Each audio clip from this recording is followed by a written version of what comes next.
আসলে অ্যাক্টিভিজম এবং পলিটিক্স কিন্তু সেম জিনিস না। অ্যাক্টিভিজমে যা ইচ্ছা তা করা যায়, ভুল করে এসে আবার ক্ষমাও চাওয়া যায়, কিন্তু পলিটিক্সে ভুলের কোনো জায়গা নেই। আপনারা যারা ৭২-এর সংবিধান ছুঁড়ে ফেলে দিতে চাচ্ছেন, তাদের ৯৫% লোকই আবার সেনাপ্রধান জেনারেল ওয়াকারকে পছন্দ করছেন না।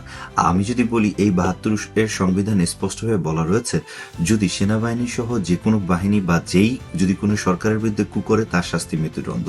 এই ৭২-এর সংবিধানে কিন্তু বাংলাদেশে যে কোনো কু করা থেকে এই রাষ্ট্রকে প্রতিহত করছে। তা আজকে যদি আপনি ৭২-এর সংবিধান ছুঁড়ে ফেলে দেন, তাহলে কয় ঘন্টা লাগবে যে কোনো একটি বিপদগ্রস্ত বাহিনীর কু করার মাধ্যমে এই সরকারকে পতন ঘটানোর জন্য?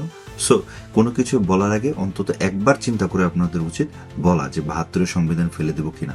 আজকে যারা বলছে এই হাসিনাকে বাঁচানোর জন্য বাংলাদেশ জাতীয়তাবাদী দল ৭২-এর সংবিধান ফেলে দিচ্ছে, তাদের একটু ৭২-এর সংবিধানে কি রয়েছে, এটার উপকারিতা কি অপকারিতা কি বুঝে তারপরে এই কথাটা বলা উচিত। ধন্যবাদ।